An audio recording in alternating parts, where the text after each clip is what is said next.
All right. So we've spoken about the hypocrisy bit. Let's speak about redemption now. How can Mason Greenwood start fresh with the Jamaican national team? Because we know he had some challenges with the England national team. Went out once. He and Phil Foden brought back a couple of females to their rooms while they were in camp. At one point, they got thrown out from camp. Um, how does he redeem himself? What does he need to do right to get back on track with the Jamaican national team? I do believe that currently the setup has a lot of experienced pro, season pro playing abroad, obviously, especially in England. What I don't see on the pitch is a lot of leadership, to be fair. I see a lot of individuals, a lot of people picking up the football, trying to do their own thing. I don't see a unified team trying to operate as one unit. So if he can bring some of that professionalism and just try to promote unity among the group, maybe he can stand out as that leader that the team is so lacking just now. To be fair, I don't see an individual there that's grabbing the team and pushing the team to higher heights. The team lack that ilk at that level. Leadership is very, very crucial to do things that seems impossible sometimes. Qualifying for a World Cup is no small feat. That's why we've only been to one in the past 30 odd years, right? So Forever. which in an established pro like Mason Greenwood and just that added level of quality that he possesses can maybe get others to look up and say, well, we have some quality in this locker room. Let's galvanize as a group, get together and go out there and just work hard for each other, and then you might see some unity coming together in this team because it's completely lacking at the minute. Yeah. All right. How important? Because again, Steve McLaren and his connections with Manchester United, Mason Greenwood and his connections with Manchester United as well, and one even the blind could see the parallels there with the influence McLaren played in getting Mason Greenwood to come and represent the national team. We know the Jamaica Football Federation has been doing everything they can over the past couple of years to get Mason Greenwood's signature. However, Steve McLaren, as soon as he puts pen to paper, we heard in his interview where he said we want the best players to represent the national team, etc., etc. And then a couple months down the line, we now hear that Mason Greenwood is over the line. How important do you think the new coach for the Reggae Boys team was in this process of getting Mason Greenwood to switch allegiance for Jamaica? I think it's crucial. Like you mentioned, he was a part of Manchester United. He already has that. He's been a part of that football club, and I'm sure the established relationship with Mason Greenwood would have been key in convincing him to switch allegiance. However, I do think, like you said, it's important, but the majority of the reason behind it would have stemmed from his personal situation, regardless of what relationship him and Steve McLaren had prior to the incident. Obviously, we all know he would have been a English national footballer. So that's the main thing. But know that you have a chance to redeem yourself. The situation is what it is.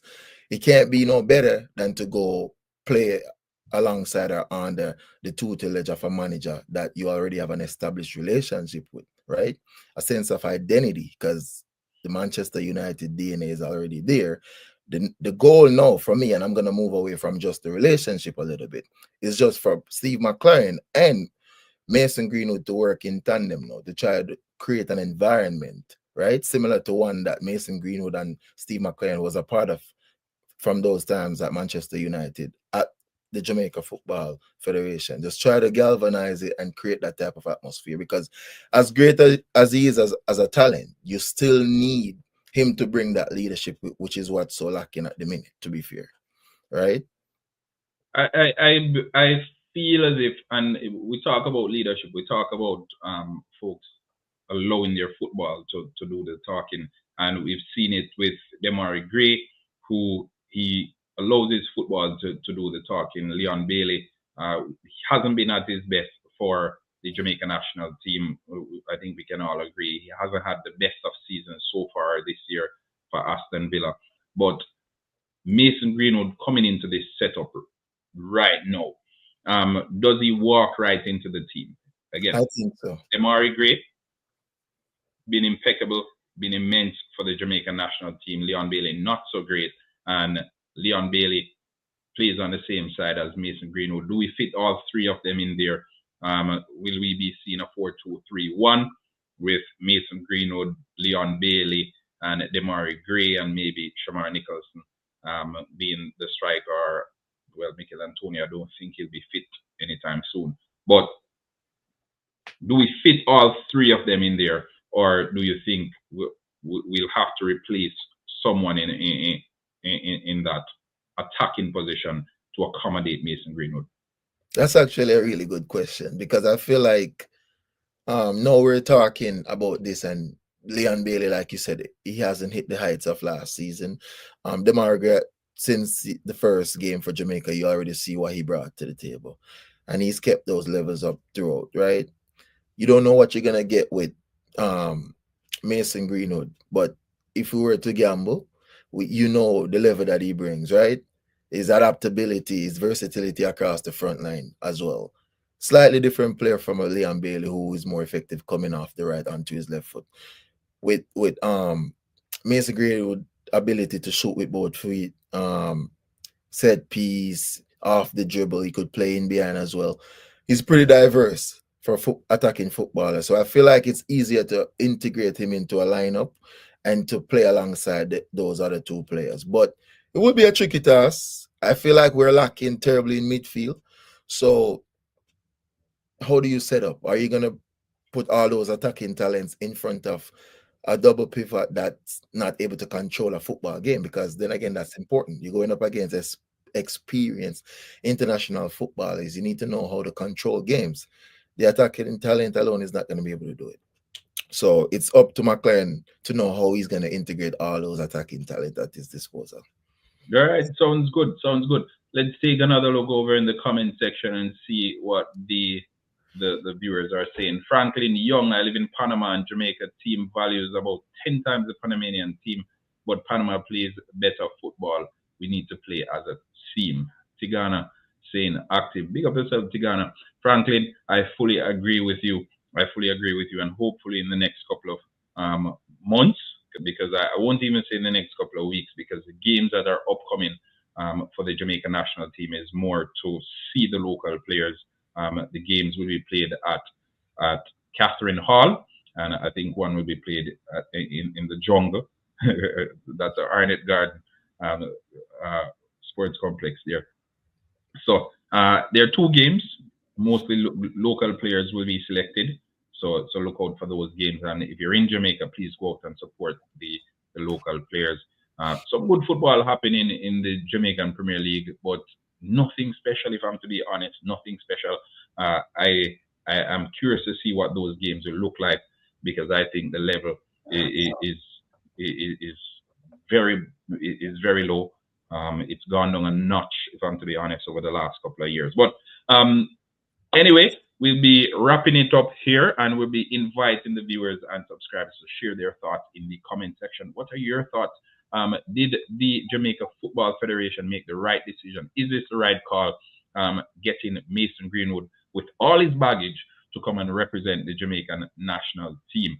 Right now, I think him being shunned from the England national team because of the baggage, and the Jamaica Football Federation desperately needing to go to a World Cup is primarily the reason why the JFF are welcoming him with open arms. Regardless of the situation, they want to get to the World Cup, and they want to get to the World Cup at all costs. Football DNA podcast, I know you have something to say about that, so I'm going to turn it over to you so you can share your thoughts.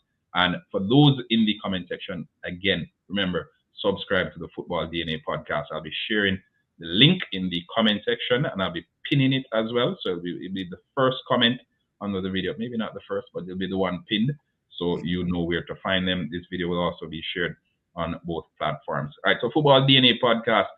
Had this not been the case, would let me just be frank with you. Is it that the Jamaica Football Federation is overly desperate, and as a result, regardless of what you come with, they're welcoming you with open arms? I would say yes. The decision to welcome him now is yes. Yes. They're gonna welcome someone of his ilk with open arms, regardless of the situation. Yes. Okay, so that means if it wasn't that good, if it weren't that good, if we're talking about someone with the talent of, I don't even want to call any names because I don't want anyone to feel disrespected, but not so great of a footballer, but looking to represent Jamaica from England as well, do you think that person would have been welcomed as well? Because personally, I think whenever players in England show interest in representing Jamaica, regardless of the situation, the Jamaica national team, they're quick to accept. That's exactly what I was just about to say. I do feel like a few of the international footballers from England recently, not quite cutting it, but they're there. But like you said, the added baggage obviously changes the dynamic of the conversation. All right, we'll leave it at that. And again, people, let's hear what your thoughts are in the comment section. The conversation will continue. It's not going to stop here. We're just initiating it. We will continue talking about it in the comment section below. And who knows, we may very well be over on the Football DNA podcast tomorrow. Bank of Japan hike. I just anticipated. Congratulations, Leon. Make that money, as I'm sure Mason Greenwood is making now in Marseille. But shout out to everyone who tuned in with us this evening. This was one of the later live streams. We started at 10 and we're going to cut it off right now. So big up everybody. Thanks for tuning in. We appreciate all the support. Remember, like, share, subscribe. Football DNA podcast in them hometown. Halftime TV, happy to accommodate. Until next time, peace out. We'll talk soon. Peace. Bless. Ball is life. Everything nice.